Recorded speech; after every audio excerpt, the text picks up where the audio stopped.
Olá, sejam bem-vindos a um novo episódio do Papo de Fono.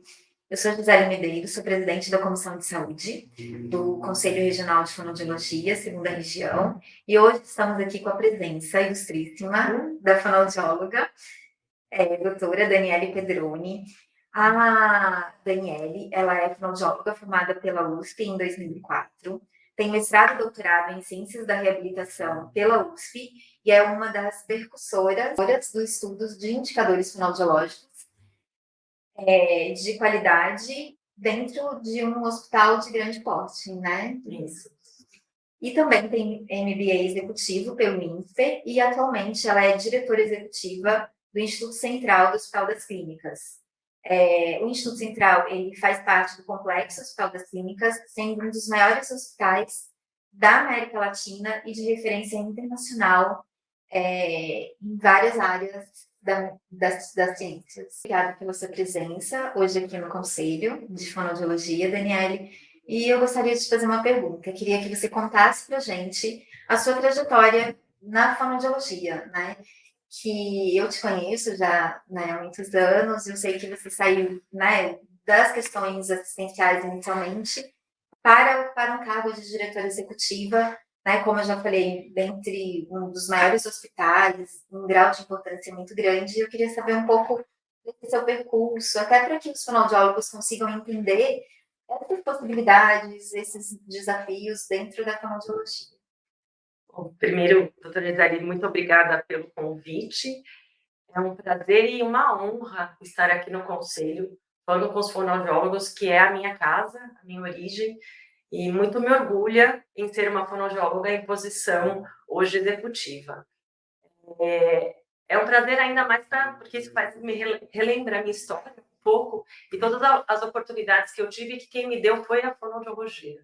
Né? Então, essa é uma primeira pergunta que eu espero que inspire algumas pessoas para abrir os campos da fonoaudiologia ainda mais, né?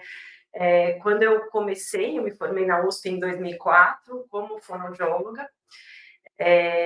Depois do aprimoramento, eu tive a oportunidade de participar de um processo seletivo para assessora de diretor executivo. Eu não tinha ideia do que poderia vir, mas é aquela velha história de você estar no momento oportuno e poder se arriscar a encarar um novo desafio.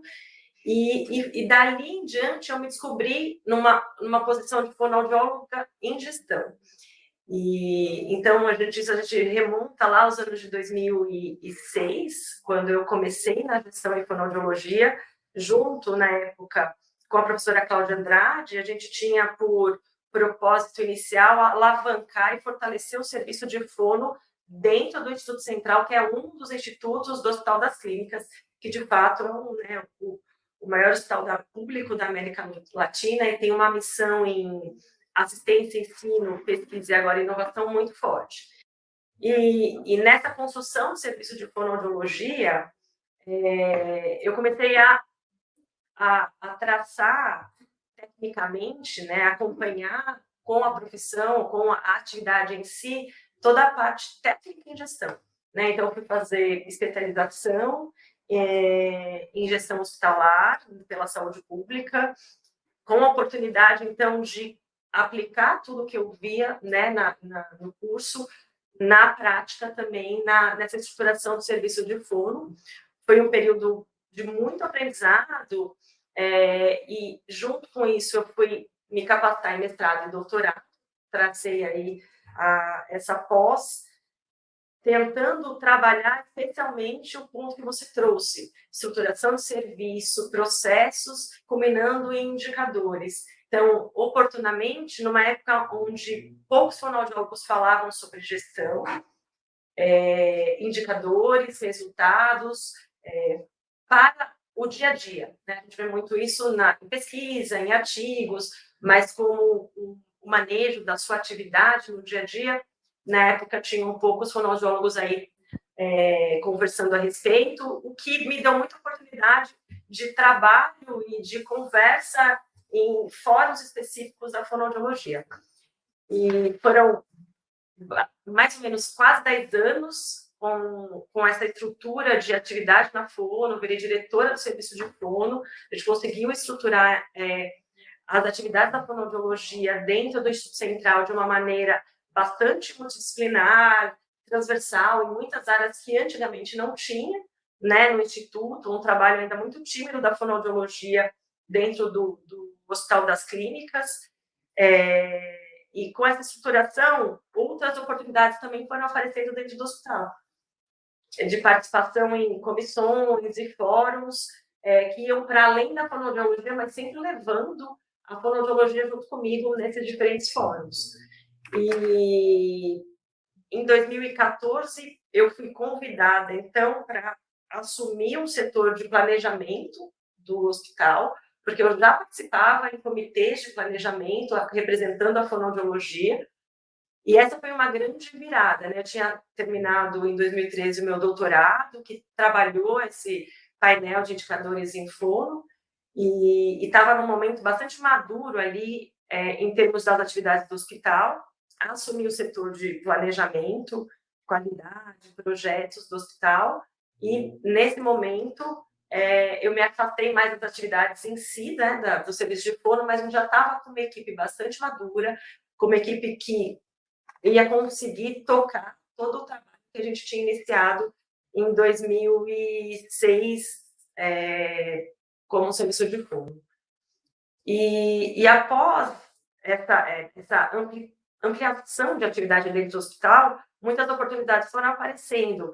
Eu, paralelamente, fui fazer o MBA, que me trouxe, eu decidi fazer o MBA fora da área da saúde, porque eu queria entender como é que funcionava todo o raciocínio fora, em outras indústrias que não da saúde. Eu era, inclusive, a única profissional da saúde no MBA, para poder levar mais para o setor de saúde outros raciocínios. E foi muito interessante a experiência do MBA. Quando eu finalizei, eu fui convidada para assumir uma posição um pouquinho maior de gerência de operações, que eu acumulei comigo 9 áreas que passavam, então, né, sair dessa área do planejamento, mas tinha área como recursos humanos, comunicação, gestão de leitos. Comecei a ter uma abrangência maior da compreensão da complexidade, né, do hospital, uma posição mais de destaque em função das atividades do hospital. Sempre gostei de liderar, sempre gostei de novos desafios, sempre gostei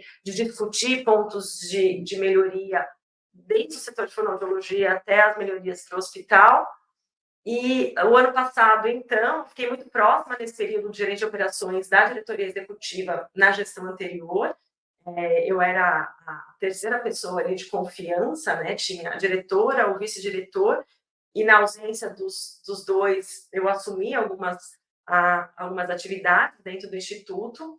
E aí, infelizmente, o ano passado, eu fui convidada a assumir a diretoria executiva do Instituto Central do Hospital das Clínicas. E foi bastante simbólico, porque eu cresci dentro da instituição. As equipes, elas me conhecem há muitos anos lá dentro, mas eu fui a primeira diretora executiva que é mulher e que não era médica. Todos os antecessores na gestão e na diretoria executiva eram médicos. A doutora Lucila, que me antecedeu, ela foi a primeira mulher diretora deste instituto, e eu fui a primeira mulher que não era médica. Isso foi muito bem visto dentro da instituição, porque o Instituto Central, frente a todos os outros institutos do HC, ele é o mais antigo, ele deu origem ao HC. Então, obviamente, vocês podem imaginar que é o mais conservador e mais hierárquico. Então, foi muito importante para a instituição essa posição do fonoaudiólogo na liderança da diretoria executiva.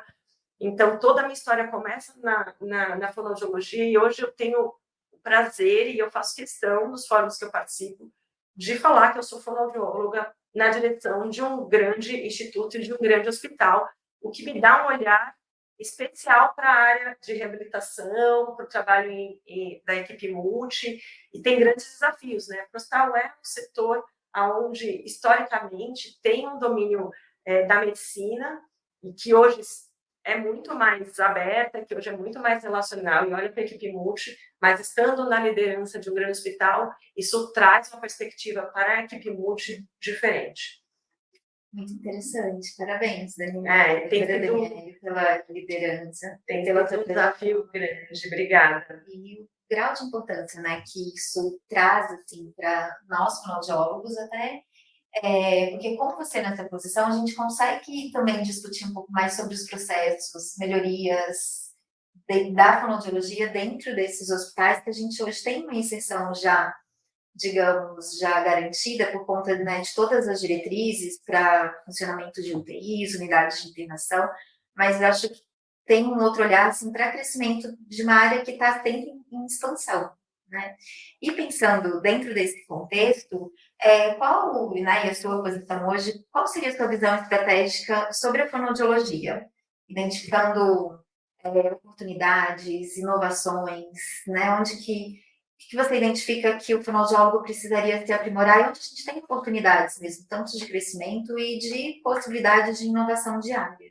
Eu acho que você faz parte também de um complexo que dali saem muitas pesquisas, diretrizes, então o que hoje, com a sua visão, onde você identifica esses pontos? Olha, Gisele, boa pergunta, e eu me ocorre aqui 2 pontos importantes. Eu vou falar do ponto de vista institucional, né, a oportunidade do fonoaudiólogo em trilhar essa carreira de gestão, tá? Que acho que é importante a gente deixar isso bem marcado, que o fonoaudiólogo se interessar e que tiver essa aptidão, ele precisa se capacitar e se formar, e dentro de instituições hospitalares, outras instituições fortes, a participação do fonoaudiólogo nos diferentes fóruns da instituição, para além da atividade em si, da técnica, é o que vai abrir novas oportunidades de carreira e de atividades profissionais, né? Então, só vai conseguir fazer gestão quem se arriscar em participar desse mundo e desse ambiente da gestão. Então, fica a minha mensagem, né, de como é que eu acho que estrategicamente, nesse contexto, nesse ambiente, nesse ecossistema de gestão, ecossistema hospitalar, o fonoaudiólogo pode participar mais das atividades do próprio hospital e se destacar, porque eu vejo que todas as vezes que o fonoaudiólogo participa desses fóruns, ele tem que estar em destaque nessas ações. Agora, não dá para a gente falar no mundo de hoje de como se remodelar, quais são as estratégias, inovações, sem falar em saúde digital, teleatendimento, atuação junto a estratégias de inteligência artificial. São pontos que a gente precisa se inserir, né, dentro das possibilidades das instituições, buscar parcerias para desenvolver. Então, o teleatendimento hoje, para o fonoaudiólogo, traz um novo modelo de trabalho, né, para todo mundo. Mas focando aqui na fonoaudiologia, assim, permite, óbvio, acessar pacientes de outras regiões, permite expandir, facilitar o tratamento dentro daquelas áreas da fonoaudiologia que dão condição para fazer à distância. Então, esse é um movimento que não dá para a fonoaudiologia não estar participando. Né? A parte de inteligência artificial, usar essa tecnologia a favor dos tratamentos, a favor dos diagnósticos, né? Então, a gente tem, por exemplo, no HC, um setor chamado Inova HC, e a gente começa agora a ver a participação da fonoaudiologia dentro das atividades do Inova HC. Então, a gente precisa explorar mais, porque existe recurso possível para viabilizar novos aplicativos, algoritmos que facilitem a avaliação do fonoaudiólogo, o acompanhamento dos tratamentos, o ciclo do tratamento, a inteligência artificial atuando na interação do tratamento com o paciente. Então, eu acho que explorar mais de uma maneira, obviamente, sempre, né, com a ciência, baseada em evidência, mas explorar essa tecnologia é fundamental. A gente não pode ficar de fora, porque esse é o caminho. Hoje se fala muito em saúde digital, muito em inovação, e a fonoaudiologia precisa estar conectada porque senão vai ficar com um modelo de fonoaudiologia mais antigo, né, ainda mais conservador, quando a gente tem um movimento muito grande de inovação, e se fala muito em inovação dentro da medicina e da ciência. E pensando nisso, eu sei que você também tem envolvimento com a graduação, e né, foi uma das responsáveis até por novas disciplinas e aulas sobre gestão, porque pensando mesmo que a gente precisa, né, vir desde a graduação, assim, ter esse mundo, né, esse contexto inserido nos novos alunos, para que também vejam essas possibilidades e busquem, né, novos horizontes, novas possibilidades. E pensando no que você tinha falado do MBA, que você era a única, né, pessoa que era da área da saúde, então você tendo esse conhecimento, né, dos fonoaudiólogos, dos alunos de graduação, outras experiências fora da área da saúde, o que você acha importante para o fonoaudiólogo hoje para pensar em evolução no mercado de trabalho? Eu acho que esse é um ponto bem importante, assim, a gente vê alguns problemas, algumas questões, assim, no mercado de trabalho, da inserção, no modo de trabalho, né, nas abordagens estratégicas. O que você pensa, assim, de importância para que a gente possa crescer, assim, no mercado e enfrentar esses desafios que a gente observa hoje?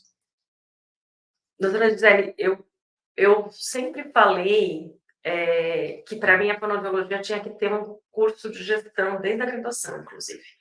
Acho que tem muitos, tem um posicionamento de financeiro, de marketing que a gente precisava, né? Isso acho que é saudável para qualquer curso de graduação, mas para a fonoaudiologia, para encarar o mercado de trabalho, eu acho que seria super importante que cada vez mais a gente introduzisse na graduação essa temática.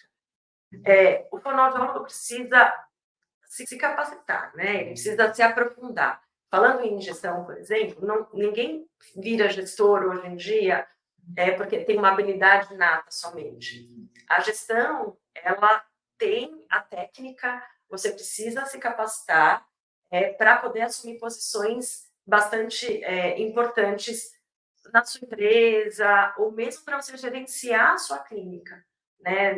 Acho que isso ajudaria muito num posicionamento, inclusive, de mercado, muda a visão. Eu costumo dizer que, para mim, foi a fonoaudiologia antes da gestão, na minha vida, né? Antes da gestão e depois da gestão, que expandiu o meu olhar de posicionamento como profissional, e gestão você faz no seu dia a dia, né? Na sua vida, seu planejamento.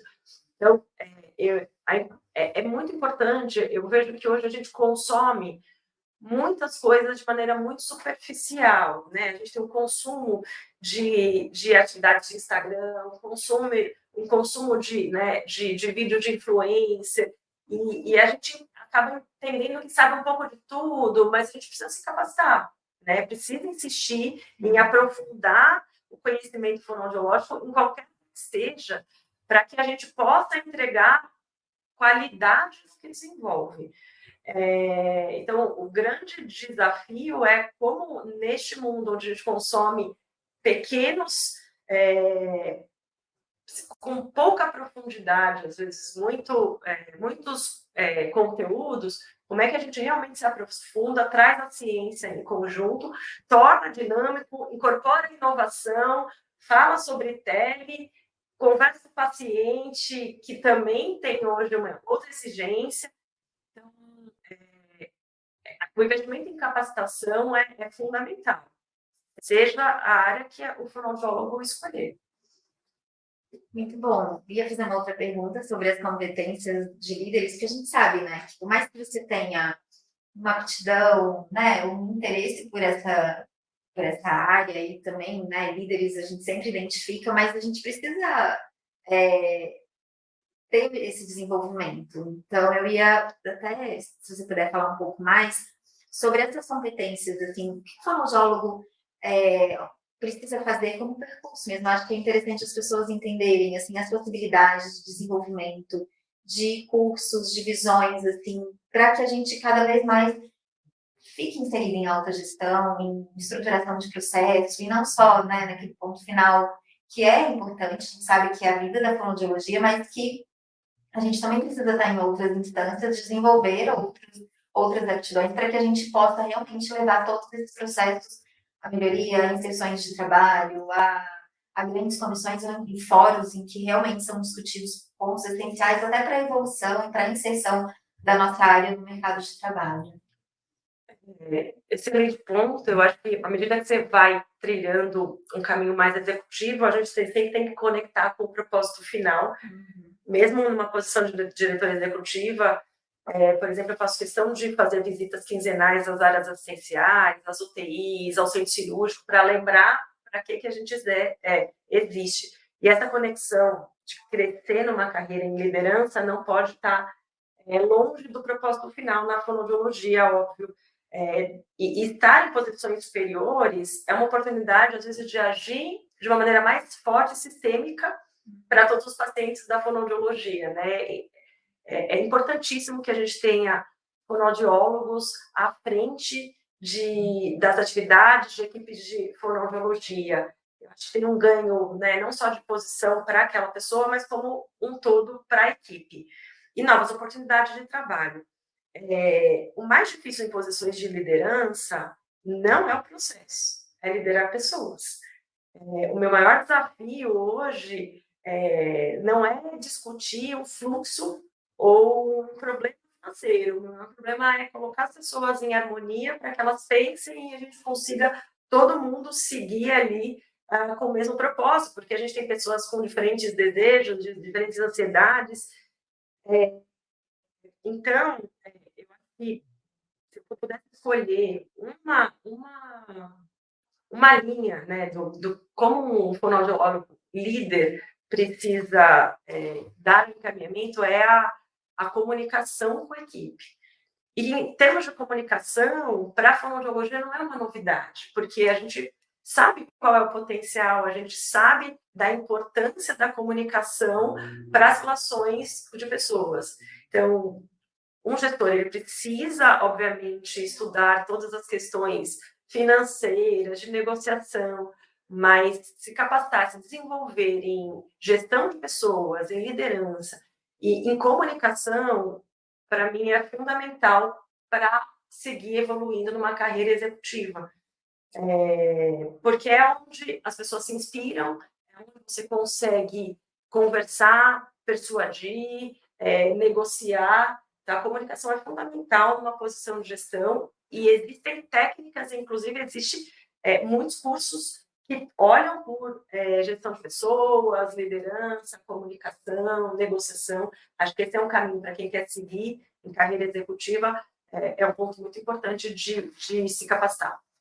Muito bom, foi ótimo tê-la aqui conosco, tendo esse papo de fono muito interessante, muito inspirador, e eu sei quanto é difícil sua agenda, assim, né, a gente ter esse momento, então, assim, eu agradeço muito, doutora Daniele, pela sua presença aqui, né, acho que é uma coisa bem emblemática, assim, estar no conselho hoje falando para os fonoaudiólogos, né, gente, você é tão nova, assim, tantas coisas já aconteceram na carreira, assim, e eu acho que é inspirador para os fonoaudiólogos, né? E pensar em novas trajetórias, aonde a gente pode chegar, né? Tanto pessoalmente, que eu acho que é muito bom isso pessoalmente na nossa carreira, mas também pensar no nosso grupo, assim, quanto que isso pode, né, nos ter em posições de divisões, né, que a gente possa ser destaque e levando um pouco mais o crescimento da fonoaudiologia em todos esses ambientes. Excelente, eu que agradeço, foi um prazer enorme. De novo, é uma honra, porque a fonoaudiologia é minha casa e foi quem me deu todas as oportunidades de crescimento. Então, eu espero que eu consiga, pelo menos, atrair mais fonoaudiólogos para o mundo da gestão, porque tem uma oportunidade grande de fazer uma diferença para o sistema de saúde em posições executivas. Muito obrigada. Obrigada.